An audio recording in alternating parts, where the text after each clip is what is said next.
안녕하세요. 공울천부경 제57강 진행하겠습니다. 오늘은 김일부 선생님의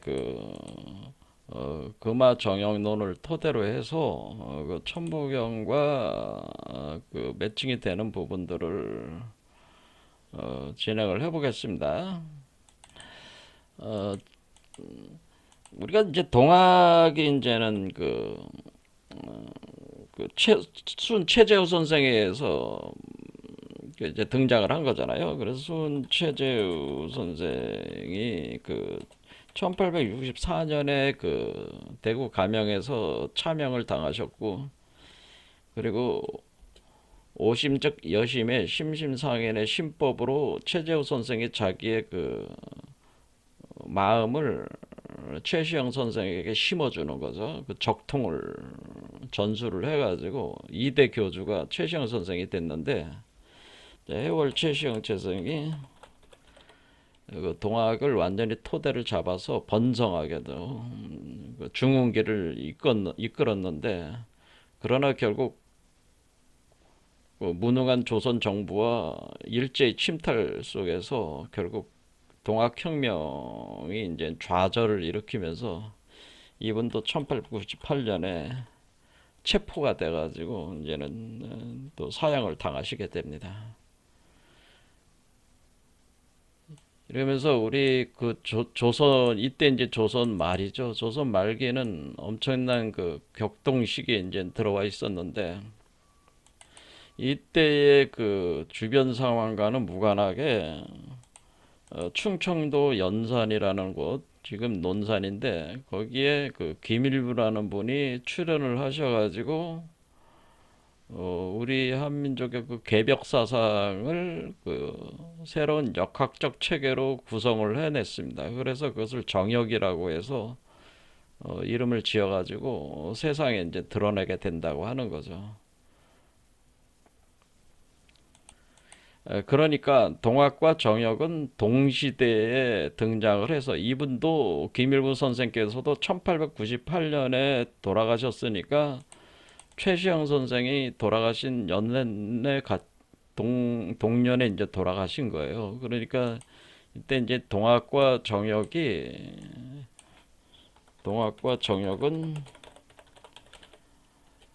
우리 한민족 사상사에 있어서 이 동학과 정역이 동시에 출현을 한 것은 엄청난 사건이다, 이렇게 볼 수가 있습니다. 엄청난 시대적 사상사적 어떤 의미가 있다, 이렇게 볼 수가 있다.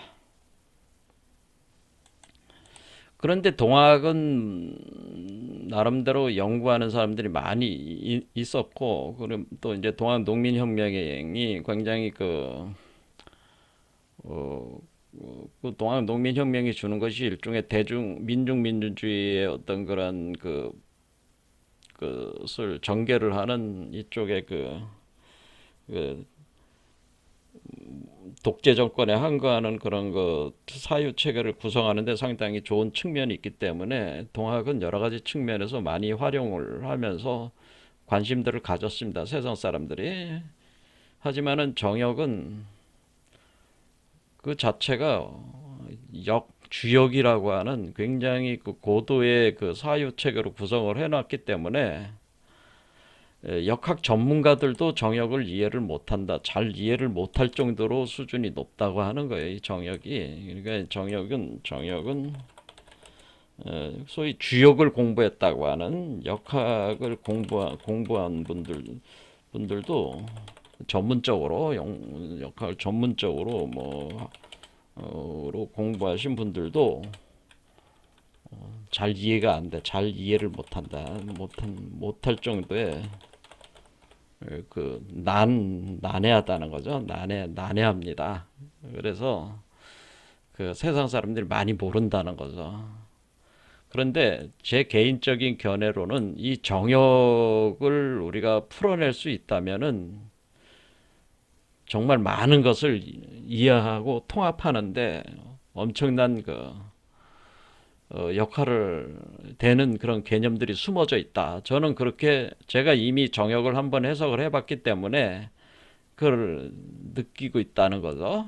그래서 이제 오늘하고 다음 강좌 영상에서는 정역을 나름대로 좀 쉽게, 그러니까 필요한 부분만 뽑아가지고 이제 그 부분만 좀 해석을 해서 여러분들의 주의를 환기를 시키고, 그리고 그 천부경과도 그 연관성, 그 개념적 연관성을 매칭을 시켜서 의미를 한번 찾아볼까 합니다. 일단 정역은 이제는 김일부 선생님께서 그 홀로 공부하시다가 이제는 36살에 연담 이웅규라는 분을 스승으로 모시게 돼가지고 이분이 이때 관벽이라는 호와 영동천시머리라는 화두를 주면서 역학 쪽에 이제 공부를 본격 전개를 해서 결과를 낼 것을 요청을 했습니다. 그래서 김일부 선생께서는 약 18년 정도를 공부에 전념을 하셔서 54세 때 이르러서 정역 8개라는 것을 완성을 보게 되는데, 이때 있잖 정역 8개를 완성 본다. 근데 정역 8개가 요게 이제 정역 8개 요거 그래서 요거 부분을 제가 좀 설명을 좀 드릴까 하고요. 어쨌든 이 정역 8개를 완성을 하고 요거를 요거에 관련된 여러 가지 그 사유 체계를, 개벽에 대한 사유 체계를 이제는 그 정역이라는 책을 써내는데 1884년에 정역의 상경에 해당되는 15일원 3147자로 된 거를 59세 때 다 쓰시고, 하경에 해당되는 거는 15일원으로 제목을 정해가지고 1207자로 60세의 완성을 보셔가지고 세상에 공개를 했습니다. 그래서 제자들을 나름대로 많이 길러내셨는데, 그 제자분들도 주역으로 많이 가르치셨지 사실 자기 자신이 쓴 정역을 많이 가르치지는 않으셨어요. 그러다 보니까 김일부 선생님의 그 제자들도 정역을 깊이 이해하시는 분이 제가 보기에는 그렇게 많지는 않다라고 하는 것이고, 점점 세월이 흘러가면서 워낙에 정역 자체가 가지고 있는 내용 자체가 워낙 고난이도기 때문에 제자들이 들지를 않는, 공부들을 안 하는 거죠. 너무 어려우니까. 그러니까 굉장히 그런 어떤 그 후계 학자들이 가뭄에 콩나듯이 그렇게 나올 수밖에 없었다고 하는 거죠. 그런데 제가 이제 정역을 저도 나름대로 공부를 제 개인적으로 하면서 보면은, 여러분들이 이제 일반인들이 좀 공부하기 좋은 책이, 이 제가 보는 양재학이라는 분이 쓰신 책들이 상당히 괜찮아요. 김일부의 생애와 사상이라는 책이나 정역과 만나다, 정역과 만나다라는 책은 상당히 제가 잘 썼다고 저는 봅니다. 이건 정역을 처음부터 끝까지 다 해석을 한 거예요. 저하고 틀린 점들도 많지만은 상당히 일반인들이 그래도 이해를 할 수 있을 정도의 그걸 이렇게 풀어가지고 그 공부를 많이 하셔가지고 그걸 해석을 해주셨어요. 근데 이제 이현중이라는 분은 이 철학적 관점에서 이 정역 철학, 역경 철학 이렇게 해서 또 이렇게 틀을 잡아서 또 구성을 해서 또 이제는 낸 책들이 있는데, 이것도 상당히 볼만합니다. 제가 볼 때는. 그러니까 그나마 이제는 그 일반인들이, 대중들이 접근해서 읽어볼 만한 책들이라고 하는 거죠. 정역을 이해하는데. 근데 우리가 이제 지금 봤지만은 동학과 정역이 동시대 이제는 등장을 한 거기 때문에 사실 개벽사상을 해석을 한 거예요. 근데 그거를 역학적으로 풀어낸 것이 김일부 선생의 정역이다, 이렇게 보시면 되는 거죠. 그러니까 만약 한국 사상사를 깊이 이해를 하려고 하는 사람이 있다면은 당연히 정역을 공부를 해야 되죠. 정역을 알아야 한국 사상을 이해할 수 있다라. 왜냐면 큰 한국 사상의 하나의 큰 맥을 차지하는 부분인데 정력을 모르고서 어떻게 한국 사상을 논할 수 있다는 거예요. 논할 수. 그러니까 정력을 모르는 사람들은 한국 사상을 논할 자격이 제가 볼 땐 없다고 봅니다. 냉정하게 따지면 주역만 가지고는 안 됩니다. 그런데 정역을 알려면 또 주역도 어느 정도 알긴 알아야 됩니다. 어쨌든 간에 정역을 알아야 한국 사상을 논할 자격이 있다. 논할 자격이 있다. 저는 이렇게 봅니다. 그만한 가치가 있다고 보고 이 정역을 잘 풀어가지고 거기서 여러 가지 그 아이디어들을 받아가지고 자신의 철학을 구축을 한다면은 좋은 어떤 될 거라 이거죠. 그 공부하시는 분들도. 제가 정역을 해석하는 거는 다른 분들하고는 많이 틀립니다. 저는 김일부섬의 직계제자도 아니고 저는 원래 공부하는 스타일이 누굴 스승으로 놓고 공부하는 스타일이 아니고 제가 스스로 의문이 나는 걸 찾아보면서 이렇게 저 자신의 짱구를 굴려보는 그런 스타일이기 때문에 좀 틀린 거죠. 그래서 기존에 이런 분들 나름대로 세상에서 명성이 있으신 분들 정형 연구에 명성이 있으신 분들은 참고로 제가 그걸 할 뿐이지 제 사유 체계로 적극적으로 이렇게 또 무조건 추종하거나 그런 거는 저는 없다. 그런 걸 이해하시고 들으시면 되겠어요. 자, 그래서 이제는 남은 강좌가 이제 몇 개 안 되는데, 이렇게 계속 가다 보면은 60강이 아니라 63강까지 가야 되지 않나 그런 생각도 들어요. 좀 더 다뤄야 될 부분들이 또 다른 부분도 있어가지고, 그렇습니다. 어쨌든 그 정역에 대해서 오늘 다 못하면 다음 영상까지는 한번 해야 되지 않겠나 그런 생각도 언뜻 듭니다. 이제 저는 그냥 일단은 해보고 나서 부족하면 더 하는 거니까 그런 스타일이니까 뭔가 계획이 있어서 하는 거 제대로 계획대로 되는 게 없으니까요. 계획을 잡아도 이해를 해주시기 바랍니다. 자, 그래서 일단은 우리가 정역 상경의 15일원의 그 문장들을 좀 뽑아서 보면서 그거를 한번 설명을 해보려고. 그리고 이 정역 강의는 제가 한번 했습니다. 그 어디냐면은 조학당이라고 제가 그 운영하는 그 유튜브 있죠. 그 채널이 있는데 그 채널에 멤버십 강의들로 되어 있습니다. 거기서 궁을 환역의 한 파트로 기물부의 정역에 대한 내용을 전체적으로 다 해석을 했습니다. 그래서 그거를 보시려는 분은 조학당에 가셔가지고 가입을 하셔서 멤버십에 가입을 하셔서 들으시면 돼요. 자, 그래서 제가 이제 정역을 딱 이렇게 했을 때 저만의 접근법이니까 딱 봤을 때 일단은 15일원이 정역의 상경이잖아요.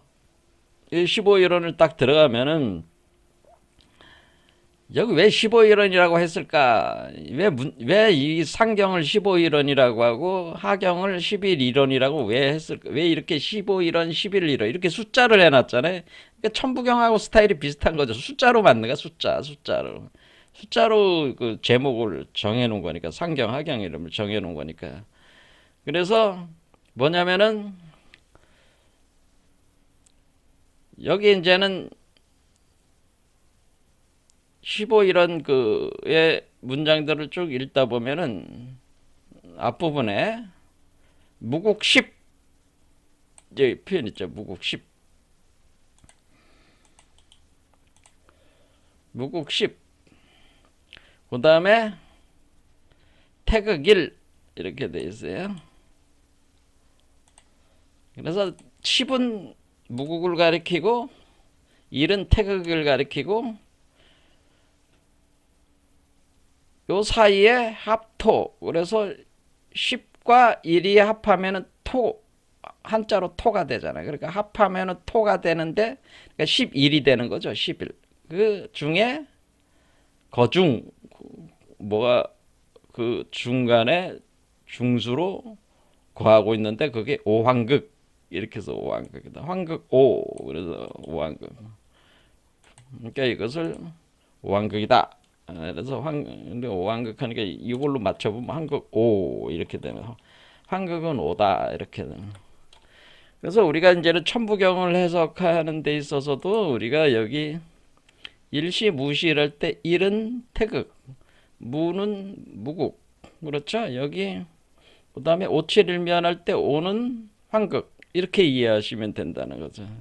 여기서 이제는 개념과 이렇게 통한다고 하는 거죠.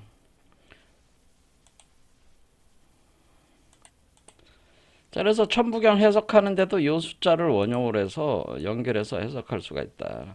그래서 계속 그 관념으로 해석을 해왔죠.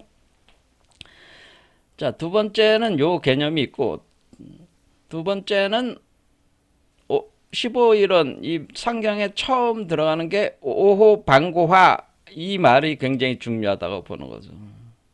오호 방고화, 방고화라고 하는 것은 그러니까 지금 김일부 선생님의 정역은 이미 결론부터 던졌지만은 오호 방고화, 오호 방고화. 그러니까 이 표현은 뭐냐면 김일부 선생께서는 이 정역을 뭐로 본 거냐면은 개벽을 설명하는 건데, 개벽은 방고화 과정이고 정역은 개벽을 설명하는 역학, 개벽을 설명하는 역학 체계니까 이므로 뭐해? 정역은 방고화 과정을 드러낸다. 드러내는 서적이다. 이렇게 볼 수가 있는 거죠. 그러니까 일단은 뭐라 그러면 이 오방고화라는 말을 이미 탁 던진 거는 방고화가 핵심이라는 거다.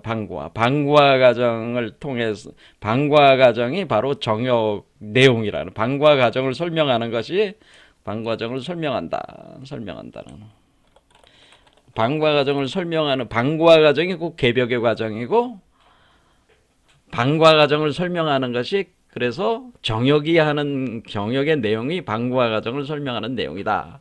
이렇게 되는 거니까 지금 결론부터 먼저 얘기를 한 거죠. 아, 방고화 과정이다. 그러면은 여러분들이 이 정역이라는 이렇게 저처럼 접근하는 사람이 없었어요. 여태껏 정역을 접근할 때. 그럼 방고화 과정이 무엇이냐라는 걸 먼저 정확하게 좀 알아야지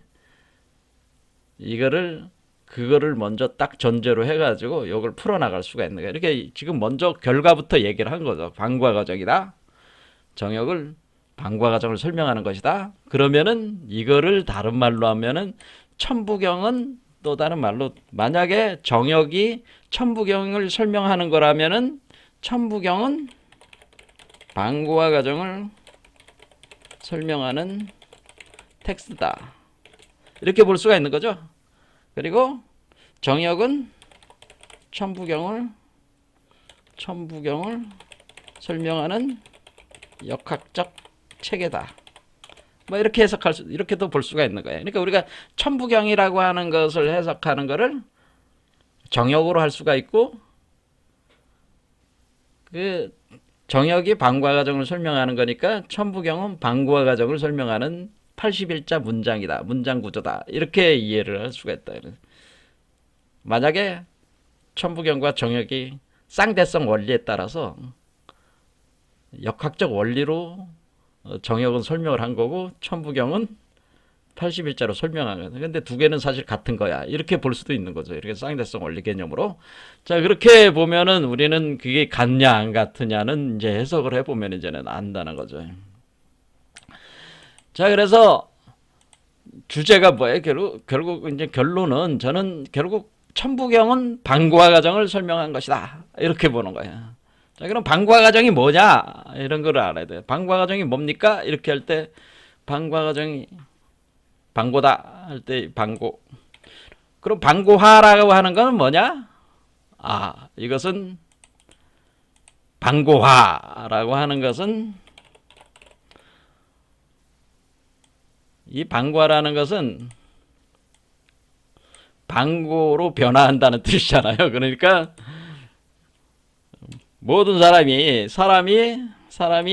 방고로 변화하는 것, 변화한다는 거, 변화한다. 그러니까 사람이 방고로 변화하는 것이 방고화야. 그럼 방고로 어떻게 변해? 방고가 되는 게, 방고로 되는 게 방고와 가정이단 말이에요. 그럼 방고. 그러면 방고가 뭐냐? 그러면 방고에 대해서 알아야 된단 말이에요. 그렇죠? 그러니까 여러분도 방고가 되고 다 방고가 되는 거예요. 그럼 방고가 뭡니까를 이제 알아야 돼요. 방고는 우주 창조자예요. 우주 창조자. 그러니까 그거는 이제 방고는 누구냐면은 방고는 방고 신화. 그래서 방고 신화가 있어요. 그 중국 신화. 중국 신화에 방고는 우주 창조자, 창조자다. 우주 창조자, 창세신이다. 뭐라고 그러면 우주 창조자야. 근데 방구가 우주 창조자인데 어떤 창조자냐라는 걸. 방구는 어떻게 생겼냐면은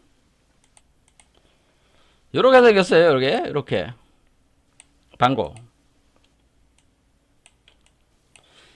자, 이렇게 요게 방고야. 방고. 이렇게 그립니다. 그려놨습니다. 인터넷에 검색해 보면 나옵니다. 그래서 방고는 알에서 태어났다. 방고는 우주 창조자인데 방고는 알에서 태어났다. 방고는 알에서 태어났습니다. 근데 알이니까 우주 알에서 태어났습니다. 우주 알에서 태어났습니다. 방고는. 그리고 방고는 우주 아래서 태어나가지고 방고가 어떻게 우주를 창조했냐? 방고는 태어난 뒤에 자기 몸을 찢어서 우주를 창조한다. 자기 몸을 찢어서 우주를 창조했다. 자기 몸을 갈갈이 찢어가지고 찢어서 우주를 창조했습니다. 이게 이제는 핵심이야. 그렇죠? 방고. 우주 아래서 태어났다. 그리고 방고는 자기 몸을 갈갈이 찢어서 우주를 창조한다. 이게 이제는 그럼 우주 아래서 태어났다. 그래서 방고가 우주 아래서 태어나는 모습을 이렇게 묘사를 하게. 우주 알 속에서 지금 나오잖아요. 그렇죠? 방고가 알을 껍질을 깨고 나오는 거잖아요. 그렇죠? 이게 우주 알이 태극기로 돼 있죠. 태극. 그러니까 이게 지금 방고가 지금 우주 알을 이렇게 둥글게 돌리고 있는 건 뭐예요? 요 우주 알에서 자기가 나온 거야. 그래서 이 우주 알에서 나와서 자기가 우주를 창조한 거야. 그러니까 이 우주는 방고의 몸이다. 그래서 우주 그 자체는 우주는 방고의 몸이다. 우주는 방고의 몸이야. 대우주는 방고의 몸이죠. 그러니까 그렇죠. 대우주는 방고의 몸이야. 이 우주 자체가 방고의 몸이야. 자, 어디서 많이 들어본 것 같지 않아요? 자, 이러한 사고를 김일부 선생께서는 오방고와 이런 방고가 된다. 바로 인간이 이러한 방고가 된다. 그러니까 결국 이 방고화라는 건 바로 우리가 각 사람이 이러한 방고로 되는 것이 개벽 과정이다. 그러죠. 왜 그래? 방구에서 우주 아래, 그러니까 여러분이 우주 아래에서 태어나고, 그러니까 그 우주 아래 이게 태극이잖아, 지금. 그렇죠? 태극이 된 거죠? 자, 여러분이 태극에서 태어나가지고, 자기 몸을 갈갈이 쪄서 우주를 창조하면은, 이 우주가 여러분 자신의 몸이야, 그냥 전부가. 그러면은 이렇게 되는 것이 우주 창조잖아요. 이게 우주를 창조하는 거니까 이것이 개벽이에요. 그러니까 개벽이라는 게 우주 창조잖아요. 그렇죠. 이러한 식으로 되는 것이 방고를. 이러한 방고가 되는 것이다. 이러한 방고가 돼서 우주를 창조하는 것이 개벽의 과정이다. 이렇게 했을 때 여러분들이 제 강의 중에 니체 강의를 여러분 많이 들어봤죠. 니체의 강의에 니체에서 제가 디오니소스의 긍정의 철학이라고 얘기를 했죠. 디오니소스의 긍정의 철학. 디오니소스의 긍정이랬잖아요. 니체 철학은 디오니소스 긍정의 철학이다. 그러니까 디오니소스가 누구냐? 이렇게 말했을 때 디오니소스는 모든 인간의 몸속에 디오니소스의 오르페우스의 알이 있다라고 제가 했어요. 디오니소스의 오르페우스 알. 그래서 디오니소스가 방구하고 너무 똑같아 보니까. 그렇죠? 디오니소스 자그레우스도 오르페우스 알에서 태어나는 거란 말이야. 그리고 뱀의 알이죠. 그리고 디오니소스가 태어나서 아기로 태어났을 때, 아이로 태어났을 때 이 몸이 갈기갈기 찢겨가지고 티타네스한테 먹혔잖아요. 갈기갈기 티타네스한테 먹히는 그것이 이 우주가 창조되는 과정이란 말이에요. 그러니까 디오니소스 긍정의 철학에서 디오니소스가 태어나서 어린아이가 되었을 때 갈기갈기 몸이 찢겨서 우주가 창조된다. 티타네스한테 먹힌다. 그것이 우주가 창조되는 것이다. 그 거울을 봤을 때 그런 거니까 자신의 모습이 뭐예요? 거울 투영체가 돼가지고 우주로 전개가 되는 것이다. 이런 거예요. 그러니까 이거는 디오니소스와 너무 비슷해. 방고가. 그렇죠? 이거 지금 방고가 지금 디오니소스와 너무 비슷하다. 그런데 이러한 것은 뭐냐면은 여기 이 그림은 여기에 등장하는 게 얘가 판네스란 말이야. 얘가 디오니소스야 사실은. 이게 이제 전승에 그렇게 돼 있습니다. 신화에. 얘가 판네스 이름 원래 이름이 판네스야. 판네스 이거 어디서 많이 지금 반고하고 발음이 비슷하잖아. 반고 할 때 판이 비읍으로 하면 반이잖아. 반네스 반고 그렇죠. 얘가 방고야. 그래서 얘가 방고. 이 알 속에 있잖아요. 그래서 이 알이 깨지면서 나오는 게 표현돼 있잖아요. 여기에. 그렇죠. 얘가 방고란 말이야. 이와 같은 것이 동양에만 방고 신화가 있는 게 아니고 서양에도 이와 같이 판네스 신화가 있어가지고 판네스가 우주 창조자고 그 판네스가 곧 디오니소스가 되는 거예요. 그래서 서양에도 이런 판네스 신화가 있고 우리 중국에서도 이런 방고 신화가 있어서 너무나 똑같아. 그러니까 이게 원래 이게 원형이 신화의 원형이 이렇게 되는구나. 이런 거 알 수가 있죠. 그거를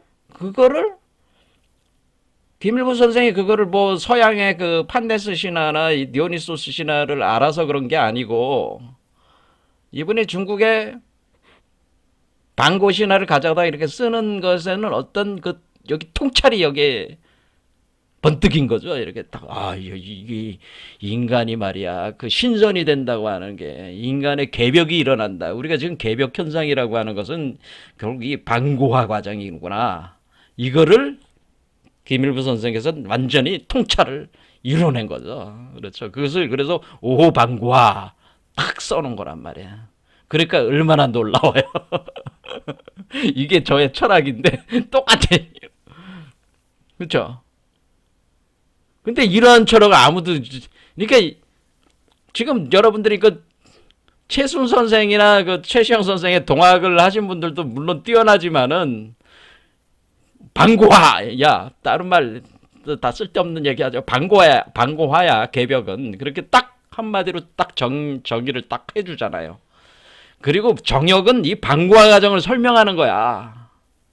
방고화가 어떻게 일어나는 거를 설명하는 게 정역이다. 이런 거란 말이에요.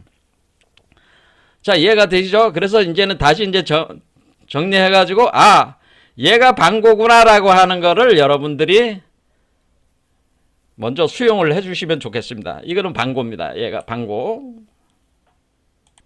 자, 서양권에선 이게 뭐예요? 이게 12황도잖아요. 근데 우리 동양권에서 12지지가 되는 거죠, 이게. 그렇죠. 이것도 하나의 세계라는 뜻이야. 하나의 세계. 이 안에 이것 자체가 하나의 우주라는 뜻이야. 그래서 우주알이라는 뜻이죠. 그러니까 이게 이거잖아요. 이게 이거잖아요, 지금.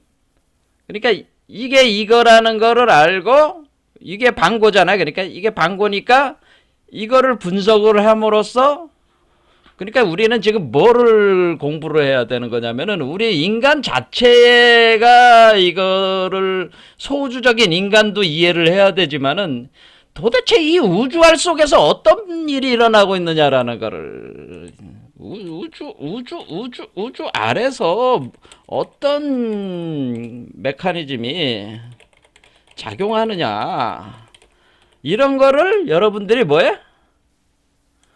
그러니까 이렇게 공부를 하실 때 이 대우주적인 메커니즘이 있고 소우주적인 메커니즘이 있고 소주 속에 이 밀장되어 있는 이 방구의 알 속에서의 메커니즘도 있다는 거예요.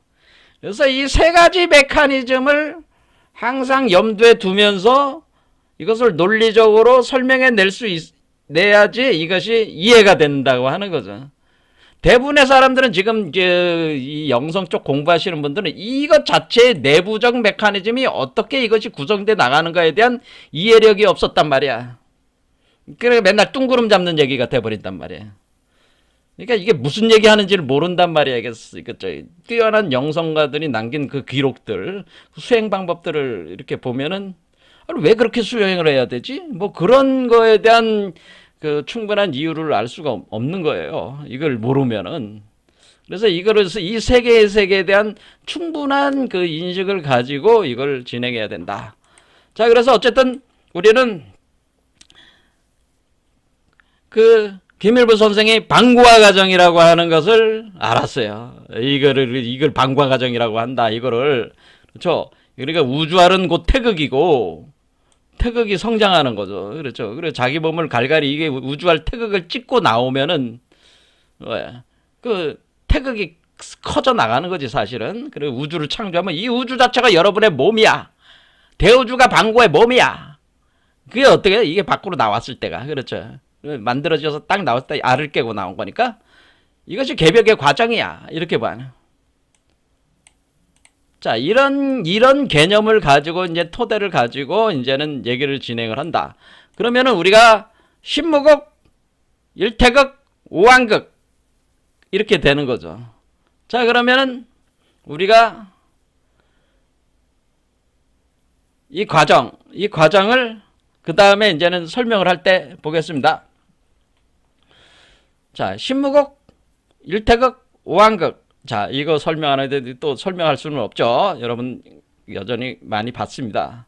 그러니까 이거는 일단은 쭉 가고 이 문장들은 지난 제가 강좌에서 지제천이 방정체 천포지 원한영 대제체형지도 이규위원 신명체연 이 문장에 대해서 설명했을 때 알아듣는 분이 별로 없었을 것 같아요. 자, 그래서 김일부 선생님께서는 방구화를 던져놓고 그리고 일태극, 신무극, 오왕극을 설명하고 그 다음에 지제천이 방정체 천포지 원한형 대제체형지도 이규원 신명체연 이렇게 딱 던졌을 때 뭐를 설명한 걸까요? 이 문장은 무엇을 설명한 걸까요? 이 문장 지제천이 방정체 천포지 원한형 이 문장은 도대체 무엇을 설명한 걸까요? 이런 거로 생각을 해봐야 된다는 거지. 이거를 이 문장을 왜 쓰신 거지? 이 문장이 왜 나왔지? 그렇죠. 이 문장이 이 문장이. 자, 이거는 뭐냐면은 이 세계, 이 알 속에 세계도 천지가 있는 거 아니겠어? 천지가 있는 거 아니겠어? 이 알 속에. 그러니까 이 알 속에서는 이 알 속에도 천지 세계가 있는 거잖아요. 그렇죠. 천지의 세계가 있는 거. 하나의 우주 세계니까. 그러면은 땅은 하늘을 실어. 방정체로 실어줘. 이게 뭐야? 이렇게 네모랗게. 그렇죠. 네모랗게. 이게 12지지잖아요. 12황도. 네모랗게 딱딱딱. 방정체로 심어주고, 그리고 껍질. 뭐 이렇게 딱딱딱딱 심어주고, 천포지 원한형. 이 안에 우주가 어떻게 됐어요? 그 하늘은 땅을 감싸나 어때 원환형 홀로그램이라고 그랬어요. 제가 0을 홀로그램이라고 그랬어요. 홀로그램으로 환의 구조로 원환의 구조로 감쌌는다. 이걸 얘기했죠. 원환의 구조다. 그러니까 원래 홀로그램으로 보자면은 원한 고리 구조다. 제가 말씀을 드렸죠. 원한의 고리 구조다. 원한의 고리 구조다. 이 얘기가 뭐라고 그랬어요? 원한의 구조, 고리 구조다라는 게 우리가 천부경에 제가 말씀드린 여러분들이 천부경하고 이제 연결은 천부경에 들어보면 여기 삼사성환 환자가 있잖아요. 환 이게 원한으로 표현한 거죠. 여러분들이 이제는 삼사성환 오칠일묘연 할 때 삼사성환 이 환이라는 게 도대체 뭐지? 환이 뭐지? 왜 환이라는 글자가 나왔지? 환은 고리라는 뜻 아니야. 도너츠와 같다는 뜻 아니야. 근데 이게 원한이니까 둥그렇다는 뜻 아니야. 둥그런데 구슬과 같은데 둥그런 구슬 원과 같은데 환 구조야. 고리 구조야. 그럼 이건 뭐야? 아, 이건 도나츠 구조야. 이렇게 돼 있어. 이렇게. 이게 지금 어때요? 그러니까 이렇게 화이트홀, 블랙홀, 웜홀 이렇게 이런 구조야. 아, 이렇게 이거 원한 구조라는 표현 자체가 지금, 그러니까 우리가 여기서 천부경의 원환이라는 말을 이해를 하려면은 뭐를 가지고 이해할 수 있다는 거예요?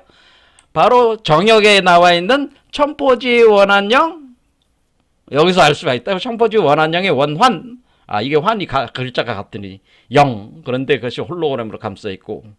그러면은 이 우주라고 하는 것은 블랙홀 있고 화이트홀 있고 웜홀이 있는 그런 도너츠형, 토러스형, 보텍스형이구나. 이게 3차원적인 그런 모양이구나.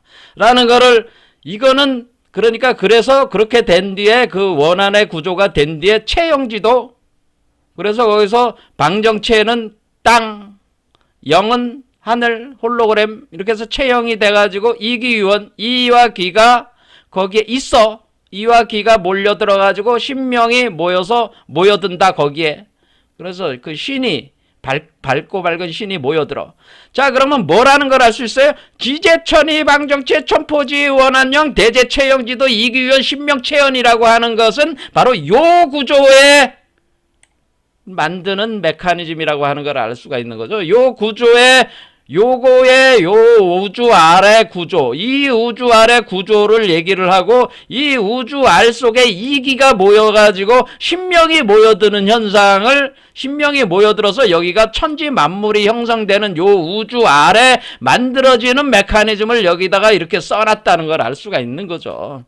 자, 다시 얘기하자면 방고알을 얘기했고, 방고의 알에서 방고가 태어나는데 방고의 알이 먼저 만들어져야 될 거 아니에요. 그럼 방고의 알이 만들어질 때 방고의 알이라는 건 둥근 알이고, 그건 둥근 알은 고리형 도너츠형 구조를 가지고 있고, 거기 안에 방고가 거기서 태어나게 되는데, 몸이 만들어지게 되는데, 그게 우주알이야. 그 우주알의 구조를 설명하고, 그 우주알로 에너지와 물질이 들어가가지고 홀로그램의 그 정보에 기초해가지고 이 우주세계가 만들어지는 거야. 이런 거를 이렇게 딱, 그러니까 지금 여기서 15일은 방과부터 여기까지는 뭐예요? 아, 우주알이 생성되는 걸 이게 설명한 거란 말이야, 이게. 그러니까 이게 지금 김일부 선생이 뭐를 지금 아신 거야? 아, 우주는 원래 우리가 지금 개벽이라는 걸 방고를 통해서 개벽이 되는 건데 말이지. 그 방고는 방고의 알에서 나오잖아? 그럼 그 방고의 알이라는 것이 우주알이잖아? 그럼 우주알이 어떻게 생겼을까? 이거를 생각을 했다는 거죠. 그러니까 김일부 선생께서는 우주가 어떻게 생겼을까? 이거를 생각을 했다는 거야. 제 말씀은. 그러니까 지금 김일부 선생이 뭘 생각했다네. 김일부는 우주알이 어떤 구조일까? 이런 생각을 하셨다는 거지. 우주알이 어떤 구조일까? 우주알이 어떤 모양일까? 그러니까 우주가 어떻게 생겼을까? 그게 우주가 어떻게 생겼고, 우주알이 어떤 구조, 어떤 모양일까? 우주알이 어떤 모양인가? 이런 거를 생각을 하셨다는 거예요. 우주알이 어떤 모양이지? 여러분이 이거 생각할 수 있어요. 이게 여태껏 전 세계의 모든 저기 중에 당대 역학자들도 이런 생각을 전혀 해본 사람이 아무도 없단 말이야. 무국이 태극이다! 이것까지는 사람들이 얘기를 해. 태극도서를 이게 주연계가. 그런데 태극의 그 내부 구조는 어떻게 생겼지? 어떻게 생겼겠을까? 이런 생각을 해보지는 못한다 이거지. 그런데 그 태극의 내부 구조도 생각한다는 거지, 김일부 선생은. 그러니까 이게 지금 김일부 선생의 그 학문이라고 하는 것은 얼마나 그 극강의 초월적인 무시무시한 학문이. 이거는 제가 볼 때는 석가모니가 이 양반도 그 우주 구조를 알았는데 그거를 사람들한테 설명해 주기가 너무 힘들었어요. 석가모니도. 못 알아들어 사람들이 얘기하면 우주는 이런 모양이라고 설명해 주고 이렇게 그게 뭐 그런 걸 이제는 또는 뭐 무아론이나 뭐 공간이나 이런 거로 이제는 설명을 해 주는 건데, 그런데 그 공이라는 개념을 워몰인데 그게 워몰이고 블랙홀 화이트홀인데 그거를 설명해 주기가 너무 힘든 거지. 그러니까 뭐라고 대답하면 그거 아니야. 또 이렇게 그것도 아니야. 이렇게 얘기를 할 수밖에 없는 그 내부 구조, 유일하게 석가모니가 감지한 그 내부 구조가 있듯이. 그런데 그거를 김일부 선생께서는 그거를 역학적으로 그거를 설명해냈다는 거죠. 그러니까 석가모니가 그냥 수없이 많은 문장들로 그것을 서술을 해가지고 설명해 주려고 애썼던 그런 거를 단 몇 글자로 몇 글자들로 딱 압축해가지고 딱 설명해냈다는 거지. 그러니까 얼마나 무시무시해. 김일부라는 분은 제가, 야, 그러면 김일부는 우주 물리학자야. 세계 최초의 우주 물리학자, 세계 최초의 우주 물리학, 진짜 우주 구조를 파악한 사람이기 때문에 세계 최초의 우주 물리학자다운 물리학자라는, 왜 우주 구조를 얘기를 했으니까, 우주 구조를. 그렇죠. 그러니까 제가 김일부 선생이 그만큼 제가 찬양을 하는 겁니다. 너무 무시무시한 분이다. 이분은 이런 사람이 어디 있을까? 전 세계에 뭐 영성 좀 한다고 하는 사람 중에 이런 생각을 가지고 있는 사람이 어디 있어요? 철학가 중에 이런 수준에 와 있는 사람이 어디 있어요? 그러니까 김일부 철학은 어때? 우주론을 알아야 돼. 우주 메커니즘을 모르고서는 김일부 선생을 알 수가 없는데, 이런 우주 메커니즘을 이해하려면 뭐예요? 현대 우주 물리학과 이제는 비교해가지고 이제 김일부 선생의 논리를 또 이게 어떤 그 비교를 해가지고 또 이제는 증명해낼 수 있는 어떤 이게 뭐 상호 그 어떤 재밌는 어떤 그를 작업을 또 할 수가 있습니다. 이론 체계를. 자, 그래서 나중에 이제 현대 우주 물리학과 또 연결을 해가지고 할 때가 있을지 모르겠으나, 워낙에 또 이쪽에 계신 분들은 또 이게 과학하는 걸 별로 안 좋아해가지고 구독자가 많이 늘지 않으면은 뭐 할 생각이 없고요. 워낙에 어려운 내용인데 뭐 힘만 빠지는 일이죠. 뭐 듣는 사람이 없는데 해봐야 그렇지 않겠습니까? 근데 자, 이렇게 되고, 자, 그래서 우리는 방구화 과정에서 이 김일부 선생은 우주 아래 구조, 우주의 구조를 생각했다고 하는 거예요. 자, 그 다음에 여기에 보면은 다른 건 다 처지하고, 그래서 천지지리는 삼원이다 해가지고 천지인이 있는 거죠. 그것이 삼원이다가 천지인이 삼인데, 그래서 삼원인데 삼원이 되는데, 그 삼원이 그 원강, 그 원에서 강 성인들에게 내려줬는데, 성인들, 그러니까 여기까지 일단 한 문장 하나가 딱 끝난 거죠. 이 구조가. 그다음 여기부터는 뭐냐면은 성인들에게 내려준 그 하도 낙서와 그 하도 낙서의 메커니즘에 대한 설명을 해주는 겁니다. 뭐라고 하냐면은, 하늘에서 성인들에게 그 신물을 두 개를 내려줬는데, 하나는 도고 하나는 서다, 이렇게 얘기를 하는 거예요. 그래서 도서론으로 이제 등장을 하는 겁니다.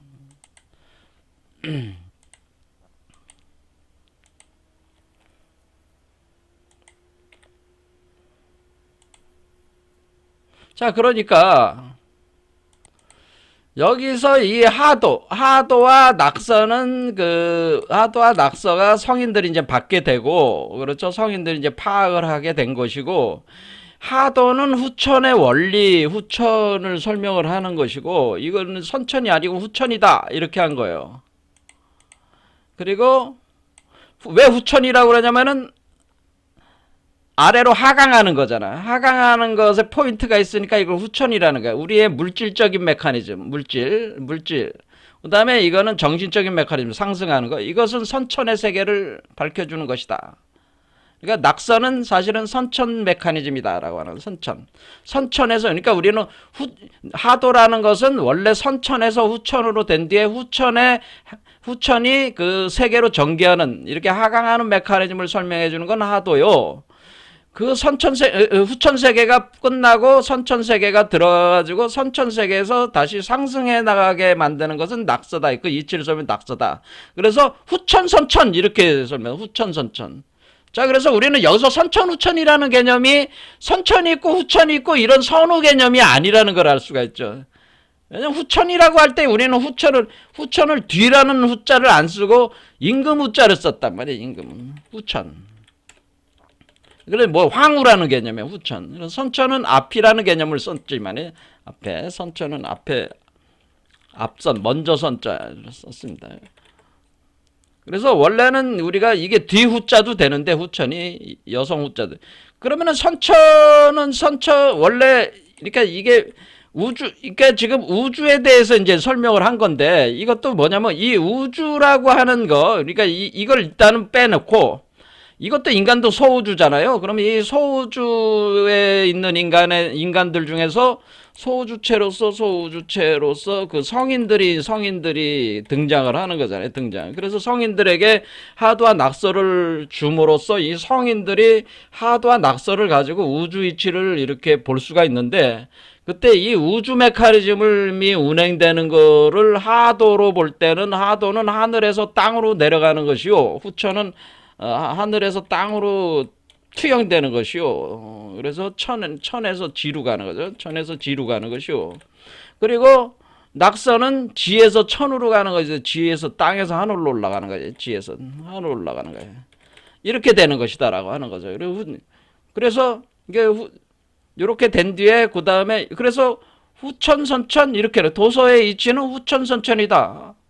이해가 되시죠? 그리고 천지지도는 기재미재다. 그래서 여기 이제 역학을 또 이제 도입을 한 거죠. 자, 그러면 기재미재다. 그러면 천지지도는 기재미재다. 그러면서 뭐라 그러냐면 용도는 미재상이다. 미재상이다. 그래서 용도는 미재. 그러니까 기재미재 중에 미재상이다. 미재는 뭡니까? 우리가 이제는 주역이라는 걸 여기서 알아야 된다는 거예요. 주역을 보면은 우리가 미재.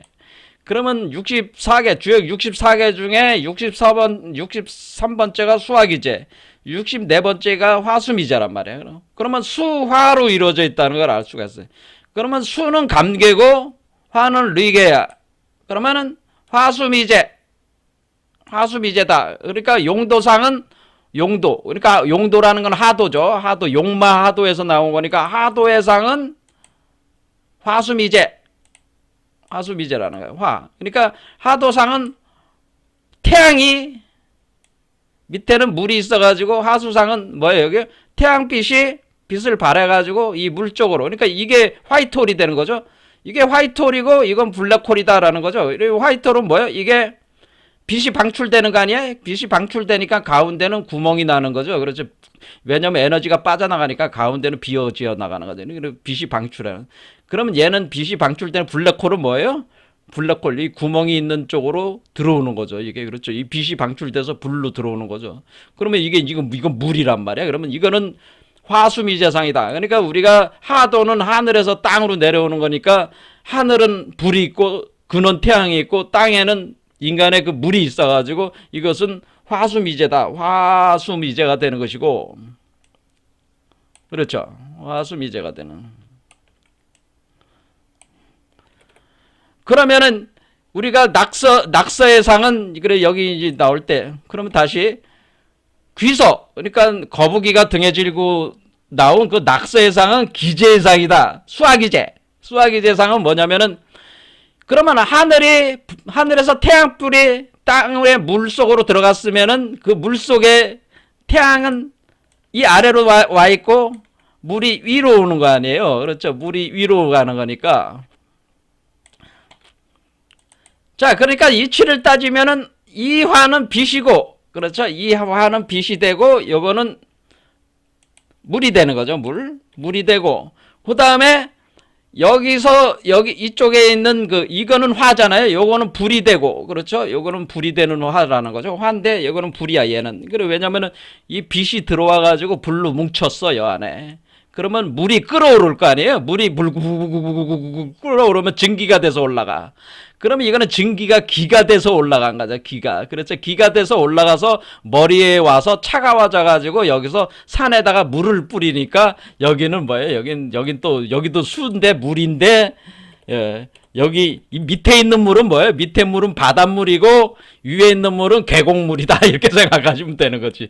예, 그러니까 여기는 빛이 그러니까 지금 우리가 자연의 이치로 생각하면 돼. 위에 태양이 있어가지고 바다로 태양빛이 비추면은 바닷물이 끌어올라가지고 예 끌어올라가지고 바닷속으로 불이 들어가서 불을 내려서 바닷물이 끌어올라가지고 증기가 올라와가지고 위에서 비가 돼서 내린다.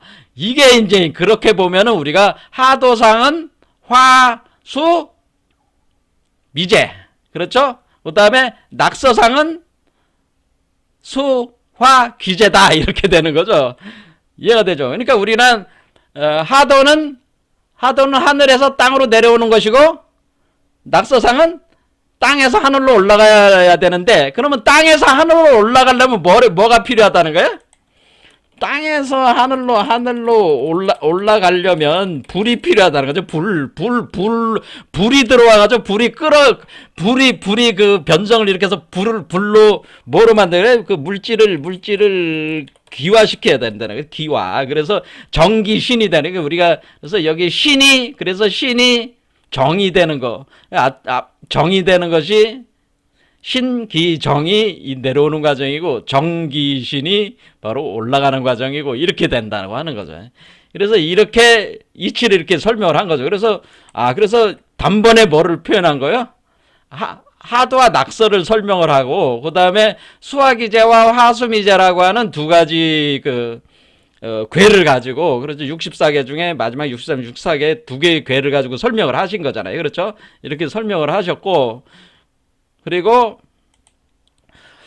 후천선천이라는 개념을 설명하신 거죠. 그러니까 이 요괴가 되는 이 하강은 바로 후천이고, 그렇죠. 하강은 후천에서 이 후천 작업이 하강하는 작업이고, 이게 상승하는 것은 선천에서 한다라고 하는 거죠. 그래서 우리가 이게 신선이 되려면은 선천일기를 다시 구성해내야 된다고 하는 거는 우리의 변화를 주도하는 거는 뭐예요? 우리는 상승해야 되니까 상승의 변화는 선천세계에 들어가서 해야 되는 거죠. 우리 후천세계의 것을 선천세계로 옮겨가지고 선천세계가 주도가 돼가지고 상승해야 된다. 그런 얘기를 되는 거죠. 이치적으로. 그래서 이걸 단번에 뭐를 다 표현한 거야. 그 역계와 그리고 도서와 그 다음에 그 선후천이라는 개념을 틀을 딱 잡은 거죠. 요 구조로. 그렇죠. 딱 구조로 틀을 딱 잡았어. 그래서 요 틀을 잡은 후에 바로 얘기가 들어간 게 용도미제상은 이 도생역성 선천태극. 그러니까 뭐냐면은 용도미제지상, 용도미제라고 하는 것은 결국 이 하강하는 것이 용도미제지상. 그러니까 화수미제. 여기를 이제 여러분들이 화수미제 이게 잘 모르니까 화수미제. 이 화수미제상, 이쪽은 화수미제상이 화수미제요. 미제라는 것은 아직 건너지 못했다는 뜻이에요. 이거는 뭐냐면은 수화기제는 건너갔다. 건너간다 그런 뜻이에요. 화수기제는. 여기서 이제 건너가는 이 세계로. 그러니까 이 세계에서 이 세계로 올라가는 게 건너가는 거죠. 인간의 이렇게. 자, 이거는 건너가지 않는 멀어지는 거잖아요. 그렇죠. 이쪽 세계로 다시 원래로 돌아가는 게 아니고 이제 멀어지는 거잖아요. 화수미제는. 자, 이거는 화수미제 여기서 수화기제인데 그러면은 여기서 우리가 이거를 도생역성 그러니까 우리가 이것은 이쪽 하강하는 거는 뭐라고 설명했냐면은 용도미제지상은 이 도생역성하면서 선천태극이 되는 것이다 이런 뜻이에요. 자 그러면 이 얘기는 뭐냐면은 도생역성 그러니까 여기서 확 뒤집어졌잖아요. 이렇게 상승하다가 확 뒤집어져. 그게 도야. 도에서 생에서 돌아간 뒤에 여기서 또 확 뒤집어져. 이게 역이야. 그 여기서 시작해서 여기서 끝나는 게 도생역성이라. 여기서 시작해서 여기서 생하고 여기서 성하는 것이 도생역성이란 말이에요. 그렇죠. 그러니까 우리가 하강한다고 하는 것은 위에서 시작해서 아래에서 마무리가 되는 거잖아요. 그걸 도생역성이라고 해요. 이렇게 도생역성하면 그 결과로 뭐가 되냐? 선천세계로 들어가게 된다는 거. 선천태극의 씨앗을 심게 된다. 그런 뜻이야. 그렇죠? 자, 그래서 다시 설명하겠습니다. 용도 미지지상은 도생역성, 유에서 시작해서 생에서 밑에서 역하는 지점에서 성 마무리가 되는데 그때 선천태극으로 마무리가 된다. 선천태극을 형성하면서 마무리가 된다. 그런 뜻이에요. 자, 그러면 귀석 기재지수는 상승하는 과정은 역하는 지점에서 시작해가지고 도하는 지점에서 완성을 보는데 그것은 뭐로 마무리가 되면서 후천으로 나가는 무국으로 완성이 되면서 그것이 마무리가 된다. 그래서 귀서 기재지수는 이 역생도성 후천무국이다. 이렇게 하는 거란 말이에요. 그러니까 여기서 위에서 아래로 내려오는 거는 태극의 씨앗을 심는 과정이고 밑에서 위로 올라가는 것은 복귀 무국하는 과정이다. 그러니까 우리가 하강하는 것은 우리가 태극 생성, 태극을 심는 과정, 씨 뿌리는 과정이에요. 태극을 심는 씨 뿌리는 과정이요. 그것은 요 상승하는 건 뭐다? 상승하는 것은 우리가 씨를 자라게 해서 나무로 자라게 해서 열매를 맺고 열매를 맺어서 복귀 무국 신무국으로 돌아가는 과정이다. 이렇게 설명을 한 거란 말이에요. 이해가 되시죠? 그러니까 밑으로 내려가는 거는 선천태극. 그래서 우리가 이 태극은 뭐예요? 선천태극으로 선천태극을 심는 과정, 선천세계에다 태극을 심는 과정이고 요거는 올라가는 거는 뭐예요?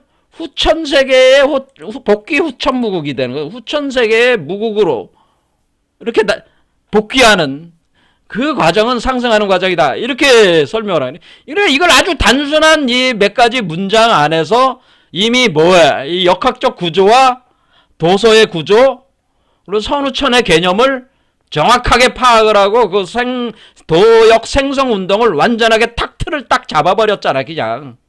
그러니까 이분이 아주 짧은 이 문장들에서 이런 걸 다 이런 걸 표현해 내니까 얼마나 위대한 분이에요, 이분이. 그러니까 이게 바로 그 우주 지금 구조다라고 하는, 우리가 지금 돌아가고 있는 이 소우주의 구조다. 그러니까 이 앞에 여기 있는 문장은 뭐예요? 앞에 있는 문장은 요 우주알, 방구알에 대한 설명이고, 요 구조는 요 구조를 설명한 거는 소우주에서 대우주를 나가게 하기 위한 그 소우주의 기본 구조를 설명을 하는 거죠. 이 기본 구조.